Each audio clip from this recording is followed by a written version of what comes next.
We are on a collision course for an AFC East deciding Week 17 game, and it stays on course with Miami pulling out a close win against San Francisco. Um, Not a lot happened in this game. Pennington was his usual game manager self. He completed a couple of night. He had the one nice pass to David Martin. Other than that, he was just managing it. The running game wasn't, flashy or anything, but it got the job done. It's just straight Miami Dolphins football. And, Joey Porter, clutch with the big sack. He's having a big year. This is a big year for 3-4 outside linebackers. You got DeMarcus Ware, James Harrison, and Joey Porter.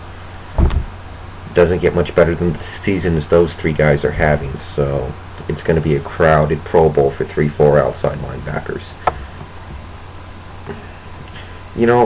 Offensively, they kind of struggled a little bit. I thought they could put up more than 14 points. I thought they would have been able to seal the game before it got that late, but they're just not the kind of team that overpowers them unless they run the Wildcat when nobody is suspecting it, I guess. And the other side, 49ers, no Frank Gore, so they feature Isaac Bruce in their offense for the most part, and I like that. Isaac Bruce is looking to, set some career milestones in the next 2 weeks, and I hope they continue to feature him in the offense because if he has decent games, he'll set some career milestones that I'm not going to get into because there are actually quite a few. I can't say that they played poorly or anything. I think more than anything they were just overmatched. But they did dominate time of possession. They dominated the penalty battle and still lost. Oh, and I gotta throw out an FU to Dan Carpenter because that missed field goal cost me some money because I had Miami -7. If he hits that field goal, they win by 8. Yeah. Atlanta, Tampa. I said this game was about maturity.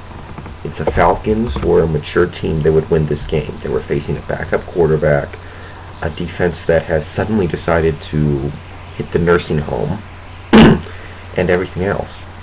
And they didn't play that well, but they looked mature out there, I thought. They only had 3 penalties. Tampa Bay had 11.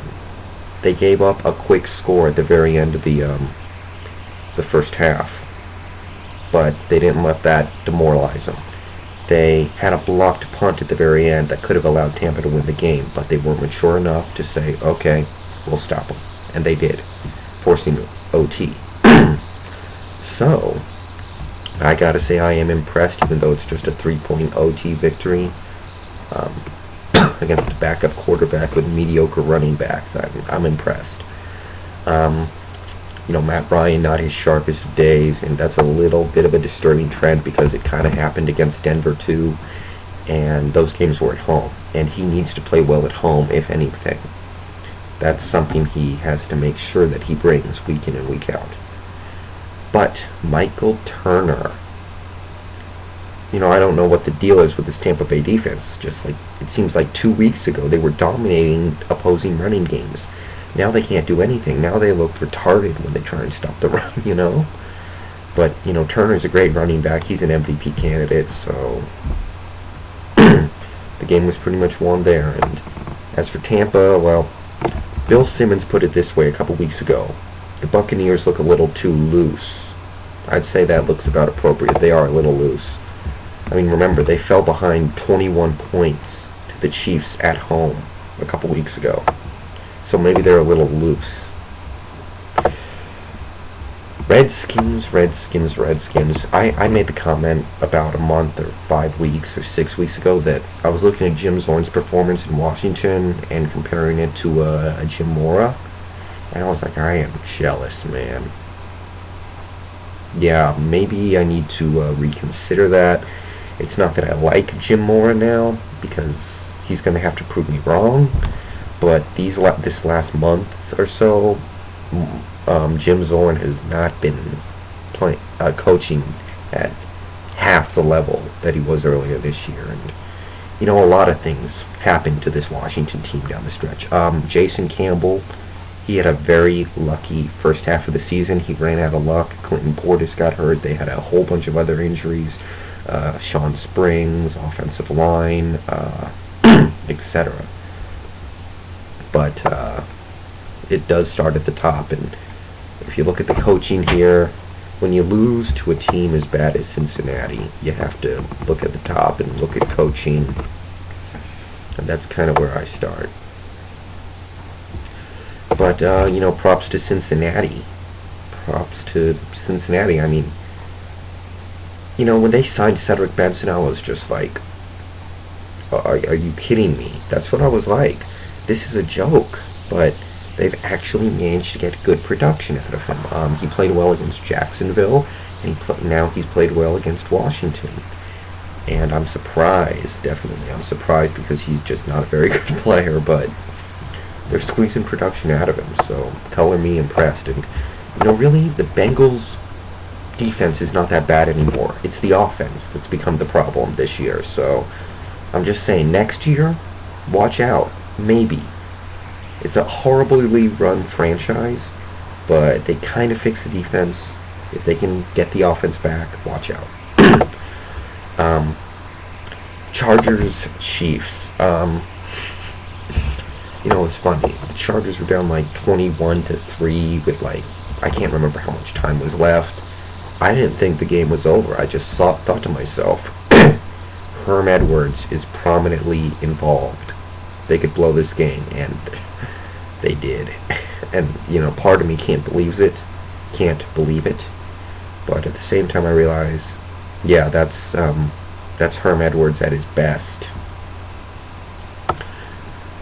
San Diego, how they fell behind, it's just crazy. I mean, they had a ton of penalties. They turned it over 3 times. They gave the Chiefs a lot of short field to work with. And, like I said in my pick video, sometimes pure raw talent can overcome everything. And to some extent, maybe that's what happened here. Maybe it's just that simple.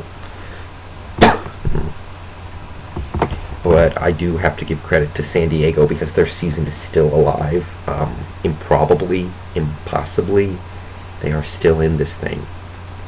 Although, Phillip Rivers, he had a good game. But did you throw a pick to Patrick Surtain? That guy who should probably be playing linebacker because he's so slow now? Yeah. Oh, and Tamba Hali. He's a guy that I've liked ever since he came out of the draft. He had 2 sacks. The Chiefs have been sack-starved all year.